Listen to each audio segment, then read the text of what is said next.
Athletes who define a team, an era, or even a city are few and far between. Not every town in America can even boast such a star, but amazingly, the city of Denver has been blessed with a handful of them. Joe Sakic, Patrick Waugh, and of course, John Elway. But two steps behind Elway in the vaunted Broncos backfield of the 90s was another such athlete, Terrell Davis. It could be argued that Davis was the greatest back in Denver Broncos history. During his playing days, his statistics were unrivaled. And TD's numbers didn't just fill the record books in Denver, they were among the best in the history of professional football. It's been 9 years since Davis wore the orange and blue in Denver, but recently he's been spending a lot of time back in the Mile High City. Why? Well, that answer might surprise you. I caught up with number 30 for the August edition of the Mile High Interview.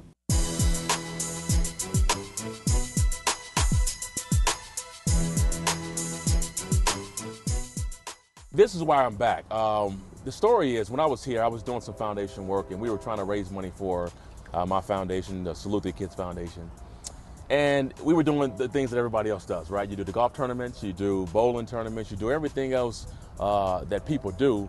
And at the same time, we just felt that it's got to be an easier way to raise money on a daily basis and give back and make a bigger impact.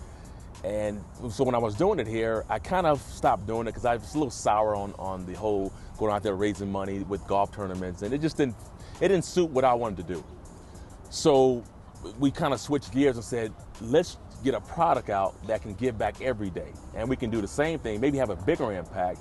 Whereas if you can have the sauce, you like it, right? You've tried it, right? Yep. And you enjoy it. So now that's one thing, you like it. You have 2 bottles, right? So she likes it. On top of that, the same token, we're giving back to the community. While Davis is busy with his efforts in the community and new barbecue sauce, the Denver Broncos will always be near and dear to his heart. He's giving back now, but it's what the city and the football team gave him that Davis remembers most about Denver. When I think about what I miss most, it's hanging out with the guys.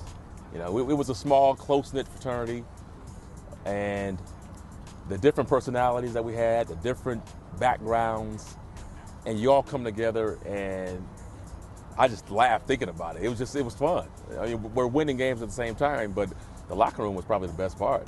What was it that made that ground game so great? A lot of different things. You know, people, we could say starting from our offensive line, who you know, those guys up front, any running back will tell you that you've got to have blocking up front. I don't care how great you are. You can't do it by yourself. And so the guys up front made it possible. Our wide receivers blocked. Rod Smith, Eddie Mack, Shannon as our tight end did a great job of blocking. And then you got, you know, with John back in the backfield, you got to respect our passing game. So we had a balanced attack all over where everybody contributed. All right, what was the origin of the Mile High Salute, and why do you think it stick?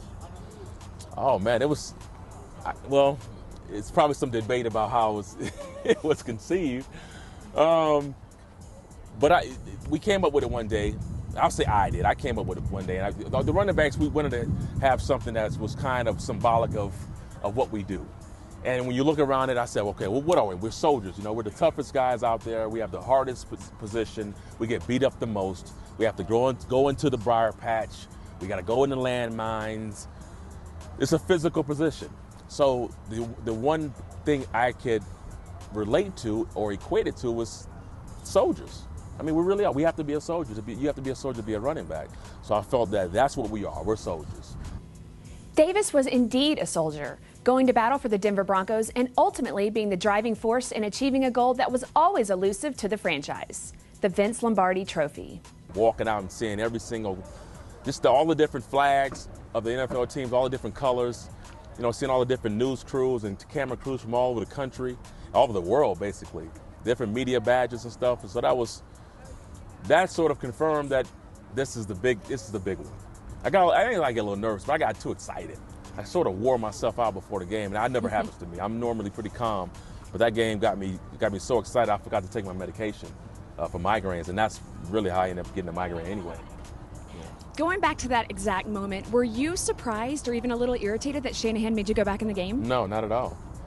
No, you don't even think about it. Matter of fact, I just trust that as long as he knew that I couldn't see, and I didn't want to put him in a situation where I didn't inform him that I couldn't see, and then he gives me the football, and then we have problems. Mm-hmm. But I don't like to leave the field. And so it kind of hurt me to go tell Mike. And I tried to stay on as long as I could, but it was just affecting the way I was playing at the time. So I felt, you know what, I have to let Mike know that I can't see, and just don't give me the football. And so he was like, well, you got to go up there, because if you don't play, you know the famous line, then they don't believe we're going to run the football. Armed with 2 championships and the statistics to match, only longevity stands between Davis and the Hall of Fame. But at the moment, that distinction is something that doesn't concern him. If I could do something about it, then it would be important, because now I could go out there and help to do it.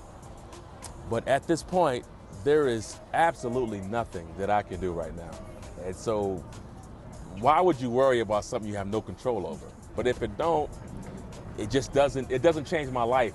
It just doesn't change my life. So, you know, we'll see what happens. Through his first 4 seasons, Terrell Davis rushed for a whopping 4.8 yards per carry. He scored 56 touchdowns, more than any back ever in their first 4 seasons.